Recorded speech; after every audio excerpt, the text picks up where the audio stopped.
Hello and welcome back to another episode of Under Center with Jake Russell. I'm your host, Collin Sheffield.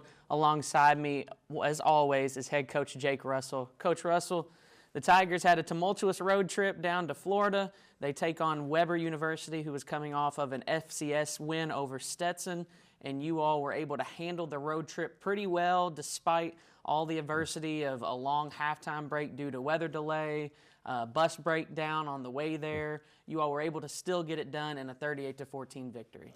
Yeah, it was a great job by our players, staff, managers, everybody involved just to handle all the different things that can happen on a 30-hour, worth of travel there and back. And we see this as a great opportunity for something that may happen, down the road or even in the playoffs where you're having a 2-day bus drive to, the West Coast or South or Florida or somewhere like that, Midwest even, and be able to handle all those things and then show up. And, our big message to the team was, they don't care what happened to you on the way down here. Same thing for us. Weber had actually been through some pretty tough things themselves over the last couple weeks. Their field house had caught on fire.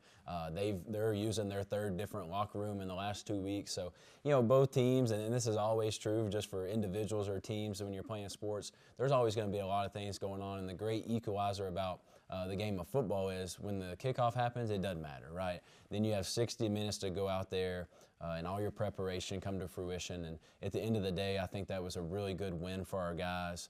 Obviously, it makes that long bus trip a little bit better on the way home. And it's been a really good 2 weeks of going on the road in different styles against two really good opponents and finishing this thing out 2-0. So the Tigers' offense obviously was clicking pretty well. They were looking good, started things off with a bang.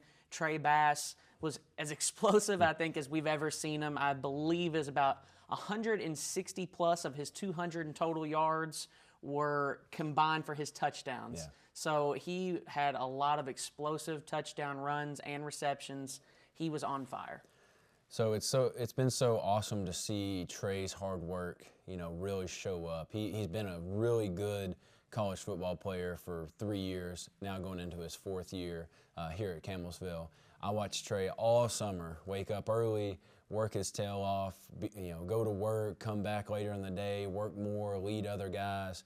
And, he's provided a new element of himself to our offense that we need, that explosive play potential. And at the end of the day, things can be blocked really well or not blocked really well, and a guy like that can take the offense to a new level. And it's so awesome to see that. It provided the boost that we needed, right? Explosive plays are just something that changes a game. There's a lot of studies that have been done, since kind of the spread offenses got around and all that stuff, and everybody in college football started scoring more. The team that has the most explosive plays wins a high percentage of the time. So that's an important piece of our offense that we've worked really hard, and obviously it goes into the scheme in the actual execution. But at the end of the day, the explosive plays come from explosive players, and Trey gave us that. He's had a phenomenal 2 weeks here. He's going to continue to have a phenomenal season, and he's a game changer for us. Let's talk about our quarterback. He comes in, still only, been in this offense for a very short time.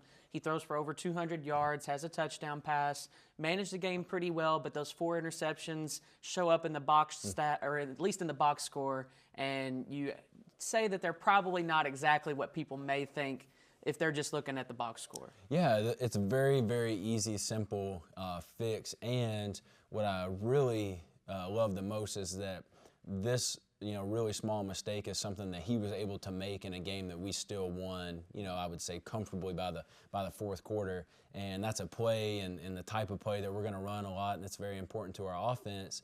And now through mistakes, he's able to learn, right? And it's kind of the same thing we said after week one is if we had went and won, week one 45-7 and won this game this week in the same score, which it very well could have been, then all of a sudden we're just, everything's great, we don't need to work on anything, keep rolling. At least that's going to be the player's mindset, right? You're always, as a coach, trying to convince them, there's things to work on. But our team has, got home from these 2 weeks and said, we still want to see the best version of all 3 phases of our game. come together. I know we'll talk about the defense, but I felt like that was close to the best version of our defense, right? But I still feel like there was a lot left to be desired, obviously offensively and special teams as well. Yeah, let's get into the defense because they seem to be kind of the star of the show in this one. They end up holding Weber to negative 22 rushing yards. Of course, sacks do play into that stat, but defense forces a sack, so why can't it count anyway? So negative 22 rushing yards. I think I said before the second half, they had played about 4 quarterbacks. Only one had positive yardage, and one of those was a 2-yard pass that they had completed. So this defense was all over the place. They were forcing fumbles. Caden Partnick comes up, and the big man took a far one on a scoop and score to the house. They had 2 interceptions, DQ Brown and Brandon Hurd. Him coming back in week 2 was always good to see, and see him kind of shine down there in Florida. Yeah, the defense dominated. Coach Ford and his staff got those guys to really buy into stopping the run this week. Weber's a team that runs the ball, wants to run the ball. Last year ran the ball really well against us, and so they had a great game plan. And then once you were able to kind of gain a lead and stop the run, it put them in some positions where they had to throw the ball. We were obviously able to get after the quarterback up front, but also do a great job in coverage when they did throw the ball. And I really got them in some uncomfortable positions. And like I said, I think that's an A game from the defense, and that's how we expect them to play. We have one of the best defenses in the nation. We have the best defensive staff in the nation, and there's going to be some huge challenges for that defense coming the rest of this season, including the upcoming opponent, which I know we'll talk about. But very proud of the way they played. And it was everybody. You saw huge contributions from every single position group, but also a lot of different guys. You mentioned Caden having the big scoop and score, which everybody loves to see the big guy get the ball. But there was, I don't know how many different guys had a sack and a tackle for loss. It was probably double digits. And then even like you said, some guys that now, like Brandon playing his first game, DQ continuing to play good football for a couple years in a row. And it was really a group effort that allowed us to be dominant on defense. So we had that long halftime break. Everybody's kind of pushed back, delayed for weather. We're waiting. It's Florida, so we're waiting for all this to kind of slow up. There's lightning in the area. You don't know when you're getting back. It keeps getting pushed back. How were the guys like in the locker room? Did it take a lot of push to keep them locked in, or did it seem like they were ready to go no matter what happened to them? Yeah, they were ready to go. It's actually a little hard to get them to say, take your pads off. It's good. It looks like it's going to be a few hours. Get your phone out, watch football, take a nap, listen to music, hang out, all those things, right? There wasn't a snack left in the locker room, I'll tell you that much. They rated those things, which they needed to, right? And, there was a lot of uncertainty. We obviously had our meetings with the coaches and admin and referees and trying to decide what the plan would be, what the contingency plans were, and, just very grateful that we got to go back out and finish the game, because there was the real chance that wasn't going to happen, especially, they don't have lights at their home field right now. And so once our guys, kind of got the green light that we were going back out, was very proud of how they came back out with a lot of energy, a lot of juice. And it was 24/7, right? You come out and you don't score and they go down and score, and 24-14 midway through the third quarter, that's a close football game. That's a real football game.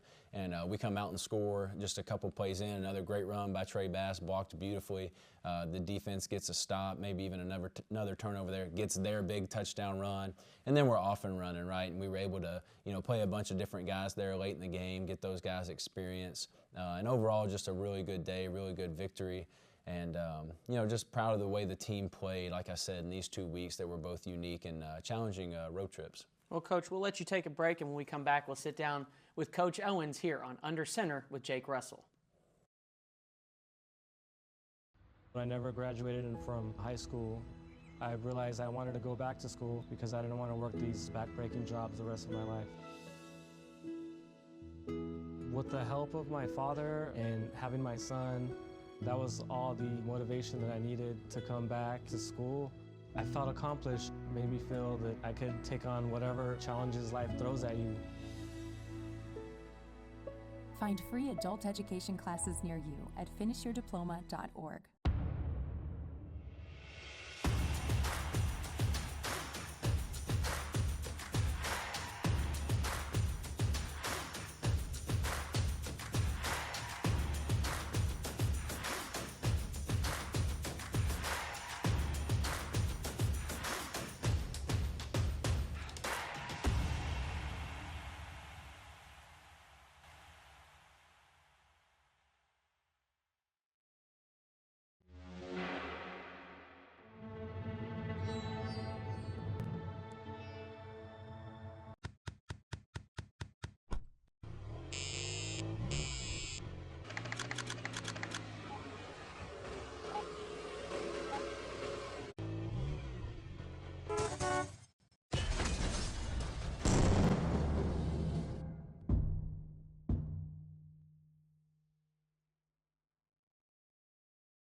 Welcome back to Under Center with Jake Russell. I'm your host, Collin Sheffield. Alongside me for the second segment is D-line coach Jeff Owens. Coach Owens, every time I see you, it's always, I'm blessed. How are you today?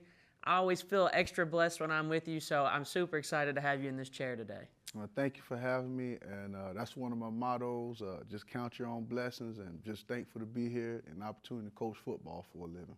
Coach, this defense has been outstanding. They were outstanding last year. I believe they were at least a top 10 defense in the NAIA, and now you all are back at it again. You were able to hold the team to Weber to negative 22 rushing yards. That includes sacks and all those numbers, tackles for loss, all of it. Negative 22 rushing yards. That's pretty darn good. Yeah, just a testament to Coach Ford and the defense, a testament to Coach Atwood with the linebackers, and also to the players. We got a great group of D linemen in this year. Had some guys we lost to the transfer portal, and they doing great where they at now. But the guys that we brought in, stepped up, playing a big role. And we had some young guys that first time having the opportunity to play last week, stepped up in the big way and make some big plays for us. Yeah, you lose a guy like Jaden Cray, who's your sack leader, able to get into the backfield, cause a lot of disruption, really felt like a leader on that defensive line. You know he's leaving, and it's for a better opportunity, and you feel really grateful and happy for him. But how is that in the off season where you go, uh-oh, we're kind of losing this guy, so how are we going to respond? Well, I mean, when you got good players, I mean, that's the expectations now in this new age of college football, where we know we can't keep them forever if they're a good player. And when you win, you're going to have teams coming to get those guys. And we just had to reload, brought in Amari Calhoun, who was a transfer from North American, who was very productive in his career and came here, and he's doing the same thing. We also got a true freshman in Dawson Carson, who's playing a big role for us at the defensive end. Eli Toviesi, he's coming along. We got Corey Mitchell, young guy. JJ, which is Jonathan Griffin, another young guy. So we got some young guys that can rush the passer that's going to come along this season. What makes guys like Amari Calhoun that just come in year one into this defensive scheme and they're kind of able to feel it out, what makes them so successful so early on? Well, he has 4 years of already experience, a guy that already had over 20 tackles for loss in his career, over 11 sacks. So he's a guy that has played a lot of football, has played a lot of Division I talent over at his old school. So he's a guy that we felt that could come in right away, with his experience and ability to come in and play right away for us, and which he has done. We also brought another transfer, Tyson Watson, who came in, who's playing a big role for us. Jake Smith, another transfer that we brought in.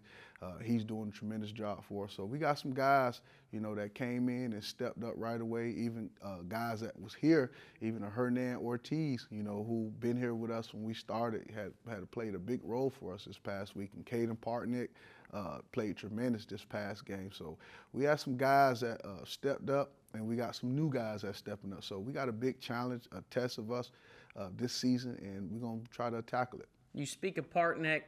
The big guy was able to rumble in on a long-distance scoop and score, trucking a few guys along his way. What's it like when those big guys are finally able to get a touchdown like that, and you get one of your guys to score a touchdown? Well, I mean, it's tremendous.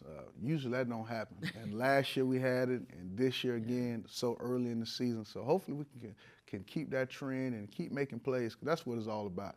I want to see those guys get after it day in, day out, and make some plays, and made us be the reason why we win is up front. Because like I say, for any great defense, you got to have a dominant defensive line. And, in the offseason, you guys do some testing and stuff to try to see kind of what your guys understand. Coach Ford felt like he had a really smart defense this year. It felt like they really understood a lot of the schemes and defense. Do you feel that way with your guys? Yeah, I mean, that's one thing we have to overcome is the football IQ. And that's one thing we try to instill in our guys is to be coaches on the field, because our playbook is very complex. I mean, it's not just any school could run this, and any player could just come in and learn it. It's going to take time. Like I say, the good thing is we try to get those guys in the spring to learn everything, so by the fall, they be well adjusted. You all got a big game against Pikeville. It's a night game here at home, your first home game of the season. how you think your guys are ready to go and ready to respond, especially, you got a quarterback that is very good. He can sling it all over the field, but you're also having to deal with an All-American running back in Amon Williams. Well, it's going to be a big test. I mean, for the defense, they got a great offense. Coach Phipps do a great job over there. Ahmad Williams is a great back, probably one of the best backs we're going to see all year. Xavier Malone, been playing against him since 2023 over at KCU, so got a feel for how he's going to play. And they reloaded on the offensive line. They're going to be big body guys that's going to be able to pass rush. But we just got to play our defense, and we got to attack and get out them early and often. And the main thing is just try to rotate, keep our guys fresh, and just try to wear them down in the fourth and get out them. And like I say, pin our ears back and get after that quarterback. And it felt like your guys were kind of ready to go, especially at Weber in that first half. It started out pretty hot. It was sunny. Everything was going, about as Florida football goes. And your guys seemed to handle it a lot better than maybe just a year ago. It seemed like their training was ready to go. Were you doing anything special with them, perhaps to prepare them for that? Well, the number one thing was we had a lot of guys that been there from last year, so they knew what it was going to be, knew how the weather was going to be, and knew the expectations. And they knew it was going to be a long trip. And so we faced some adversity this past week, but the good thing that I'm proud of our guys is overcoming it and being able to use that as motivation. And like I said, we played tremendous up front, but the main thing was all fall and all summer and spring, we were saying, hey, we got to go to Florida week 2. We know how it's going to be. It's going to be hot. It's going to be drooling. So we got to prepare and get your minds and body ready for a 60-minute battle, and which what they did, and they came out prepared, and we had the victory. Talk about our culture for a second. Talk about the players that either have better opportunities and maybe choose to stay here, and talk about even the coaches that maybe have better opportunities and choose to stay here. Well, I mean, it's a testament to Coach Russ. Been with him since this will be our 4th year together. We was over at KCU, and it's a great place to be. Coach Russ do a great job with the guys. He's a players coach. Give the players a lot of freedom, and let them be themselves.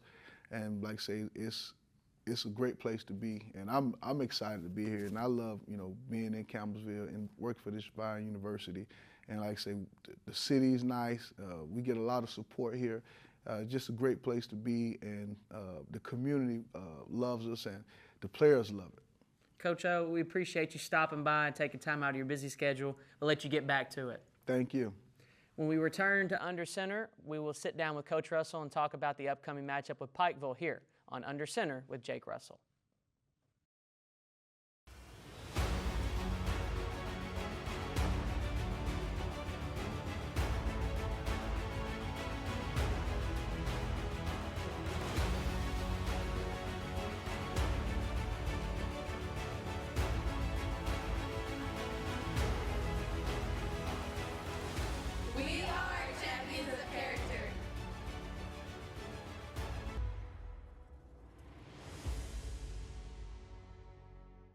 Every day, thousands of kids start vaping. And I can't let this happen to my kid. So if you want to talk to your kids, you have to get it trending.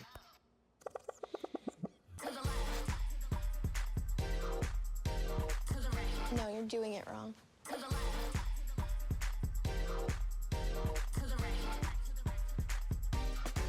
Let's go. Can we talk? Yeah, what's up? Visit talkaboutvaping.org for tips on when and how to have the vape talk.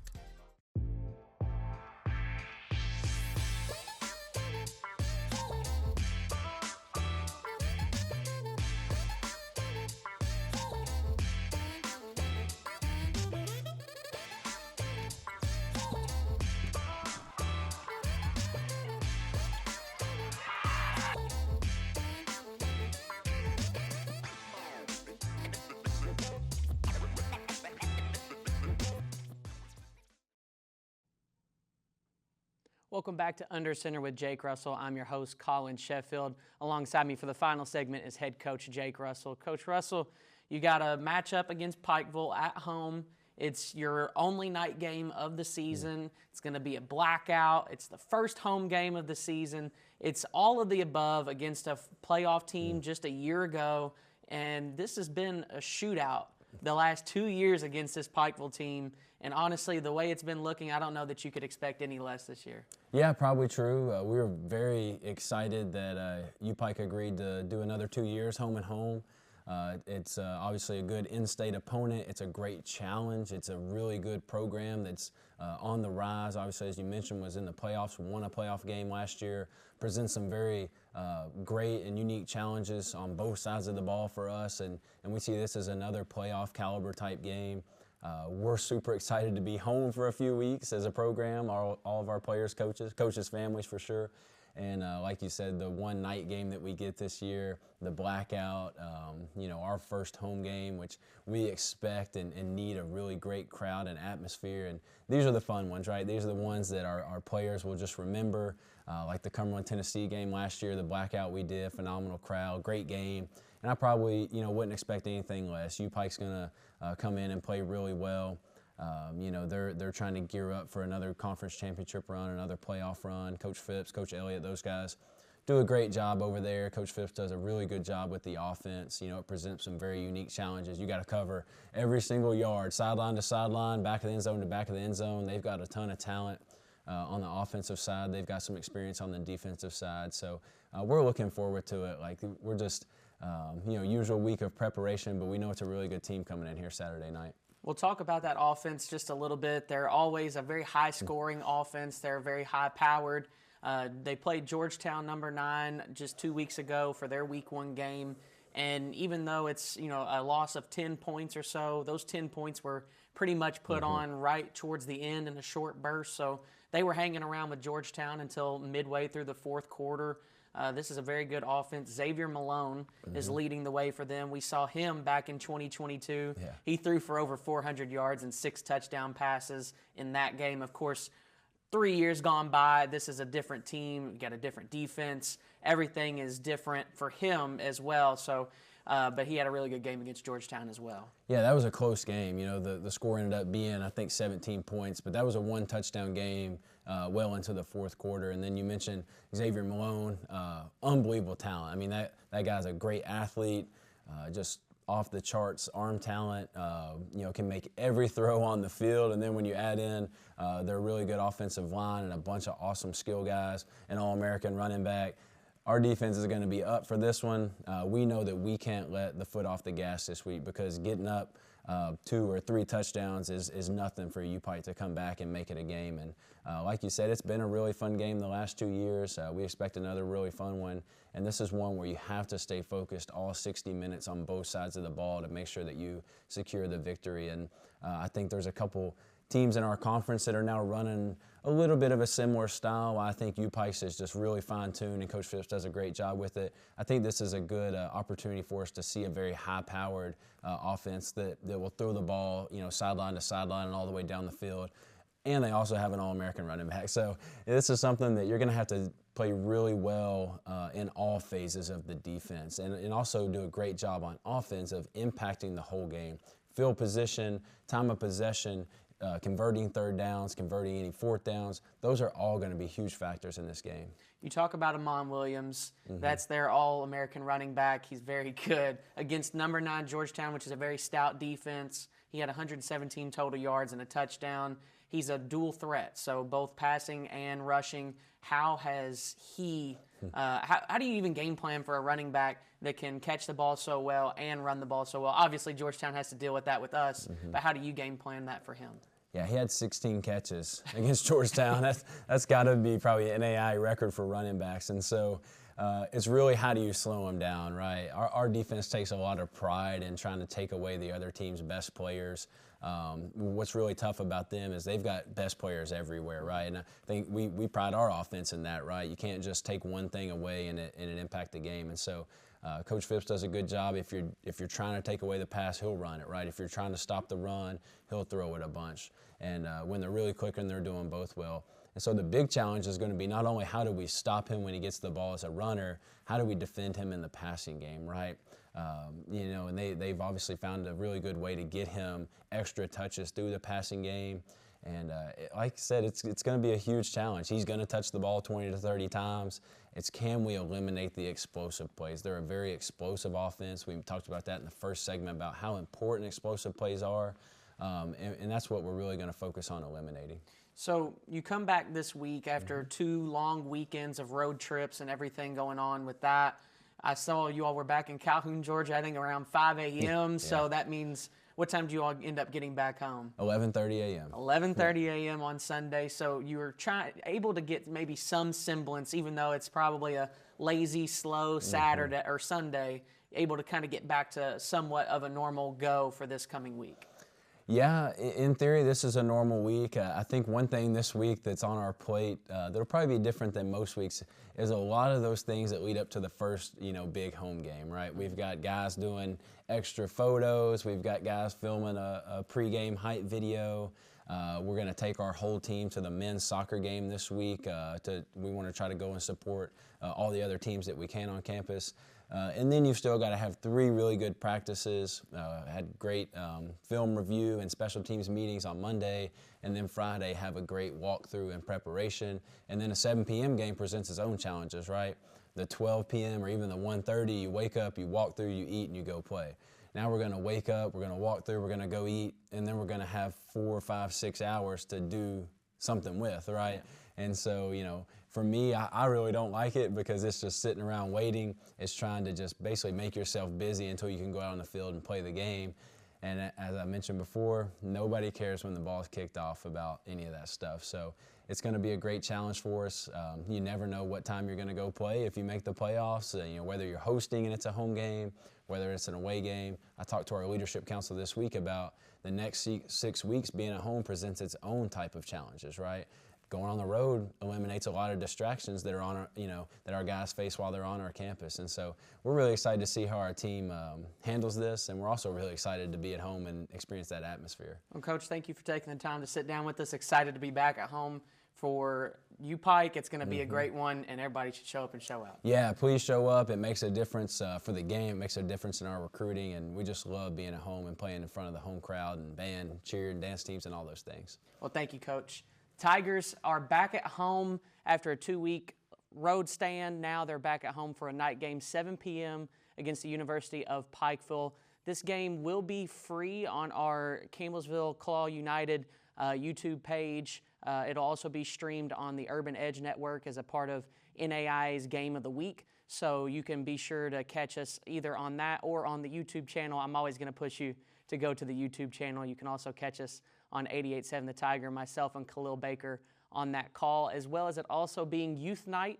The youth can come in wearing their sports jerseys, and they'll get in for free, so it's a great opportunity, especially night game. Hopefully everybody's done with their Saturday stuff, and they can come out and have a great time here at a Campbellsville Tiger football game, because there's no place like home if you're at Campbellsville and you're a Campbellsville Tigers. So be sure to show up for 7 o'clock against the University of Pikeville. It'll be a great game. And thank you for tuning in to Under Center with Jake Russell.